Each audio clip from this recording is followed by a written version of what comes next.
Greetings to you in the name of Lord Jesus Christ. When trouble comes to our lives, we try to escape it. Then we will probably miss the purposes God wants us to achieve in our lives. If we obey God's will, everything in life holds together, but if we disobey, everything starts to fall apart. This truth is better illustrated in Bible in the experiences of many godly men and women. Like Israel in the past, many of God's people today are living in unbelief and disobedience and are not enjoying the blessings of God. Elimelech made the wrong decision when he decided to leave Bethlehem because of famine. Abraham also made the same mistake when he encountered a famine in the land of promise. Instead of waiting for God to tell him what to do next, Abraham fled to Egypt and got into trouble. No matter how difficult our circumstances may be, the safest and best place is in the will of God. David also felt the same way. Psalms chapter 55, 6th verse. Oh, that I had wings like a dove! I would fly away and be at rest. That's what we all try to think, to escape from the things we hate, from the places we hate to go. We want to escape from the people we don't want to come across. We escape from the problems which are solved by simple prayers. Sometimes issues which are solved by setting things right with God and with men. But why don't we claim the promise of Isaiah chapter 40, 31st verse? Let's read. But those who wait for the Lord, who expect, look for, and hope in Him, will gain new strength and renew their power. They will lift up their wings and rise up close to God like eagles rising toward the sun. They will run and not become weary. They will walk and not grow tired. Let's all wisely choose to wait on the Lord for wings like eagles and by faith soar above the storms of life. The point is, you can't turn away from your problems, but how to walk by faith, by claiming the promises of God and obeying the word of God, in spite of what you see, how you feel, or what may happen. It means committing ourselves to the Lord and relying wholly on Him to every need in our lives. When we live by faith, we are glorifying the Lord and we are a witness to the lost world. And it builds our Christian character into our lives. If we refuse to trust Him, we are calling God a liar and dishonoring Him. A husband and father certainly wants to provide for his wife and family, but he must not do it at the expense of losing the blessings of God. When Satan met Jesus in the wilderness, his first temptation was to suggest that Christ satisfy his hunger rather than please his Father. One of the devil's lies is, you do have to live. There's no way.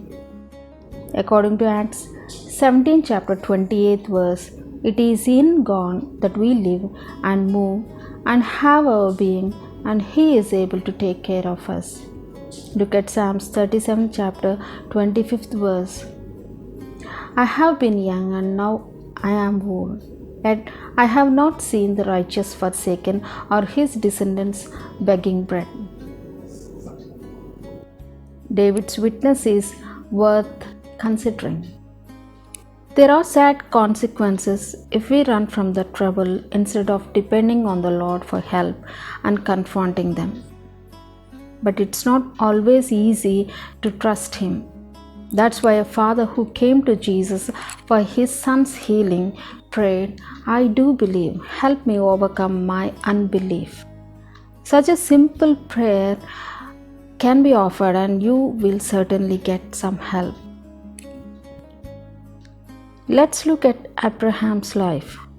Abraham lied about his wife when he went to Egypt. He could get out of Egypt, but he could not take Egypt out of Lot. And Hagar, who came along with them from Egypt, became a problem in their future. God had to deal with all of them to believe in the promises He once gave them. Let's also look at Elimelech's family. Elimelech and his family had fled Judah to escape death, but the three men met death just the same. At the end of the decade, all that remained were three lonely widows, and everything else was gone. Such is the sad consequence of unbelief. As believers of God, we sometimes stumble and fall, but God, in His mercy, forgives and shows His loving kindness to us. He remembers His children when they cry to Him for help. In the book of Ruth, Naomi is not a committed person. Naomi heard the report that the famine had ended and she decided to return home. She had come to Bethlehem only because there everything was okay. Naomi's decision was right, but her motive was wrong. She was still interested primarily in food, not in fellowship with God. We never know whether she confessed her sin and asked for forgiveness. She was returning to her land, but not to her Lord. Yet God showed mercy on her. Let's read the verses from Micah 7 chapter 18th verse. God delights in showing mercy. First letter to Timothy 2nd chapter 4th verse. This is the sovereign grace of the God, who will have all men to be saved and to come unto the knowledge of the truth. God is so gracious, and He is there for her. He showed His love towards her. He is there for us too. Even though we are selfish and we blame God for things we are responsible. Let's be honest and check ourselves and let us return to the Lord, for He is good and merciful. And let us know that we are responsible for our choices. God is merciful even to those people who are selfish, like Naomi. Yet there are some people like Ruth who are committed and determined to choose the right path, though circumstances seem to be wrong everywhere. They can wait as long as God begins to show in their lives. Naomi's faith and hope were about to die, but God had other plans for her. When the night is the darkest, if we look up, we can still see the stars. That shining star is Ruth. Ruth determined to leave everything behind and follow the living God. She trusted God and totally committed to Him. Ruth did not believe the Lord because everything was okay. Ruth had experienced trials and disappointments. Everything within her and around her presented obstacles to her faith, and yet she trusted the God of Israel. She was left a widow without any support. So the life point is, we can't control the circumstances of life, but we can control how we respond to them. That's what faith is all about. Daring to believe that God is working everything for our good, even when we don't feel like it or see it happening. Ruth was in the lowest point of her life.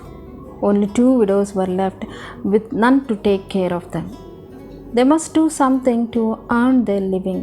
So Ruth set out that morning not knowing what to do. She might have gone here and there or might have stood still on the road, but eventually she stepped towards the Boaz field. Boaz promised to protect Ruth and provide for her needs. There was no need for Ruth to worry because he gave her his promise. Now she knew he could be trusted. She forgot her fears and rested on his promises. Let's remember the promise God gave to Ruth, and it can also be yours if you really are at the lowest point of your life. Book of Ruth, 2nd chapter, 12th verse. May the Lord repay you for your kindness, and may your reward be full from the Lord, the God of Israel, under whose wings you have come to take refuge. This is how God comforts those who trust in Him in spite of the circumstances. If you listen to the voices of the world, you will be discouraged. But if you listen to the voice of God from His word, your heart will be encouraged. The word of God comes from the heart of God to the hearts of His people and gives encouragement and hope. We must live in hope when God gave His promise. In the beginning of book, Ruth has nothing to say about her life. She came to Bethlehem empty-handed. Before she married to mighty man of wealth, she had to stand on the road to find some work to earn her bread. She became a laborer, worked hard, and trusted in the promises given to her. Not only her needs are met, she became the wife of Boaz, a name she was proud to bear. She went from loneliness to love, from toil to rest, from poverty to wealth. When the world and its things seems bigger to handle and you are at the lowest point, then choose the right path and take one step at a time like Ruth and keep going. God always provides for those who truly rely on Him in a miraculous way. But we must also learn to be content, as Paul said in Philippians 4 chapter 11th verse. Let's read. Let us learn to be content and self-sufficient through Christ, satisfied to the point where we are not disturbed or uneasy regardless of our circumstances. Let's close this message with few verses. Psalms 34 chapter 10th verse. But they who seek the Lord will not lack any good thing. Let's read Philippians chapter 4 19th verse. And my God will liberally supply, fill until full your every need according to His riches in glory in Christ Jesus. May God bless these words. Amen.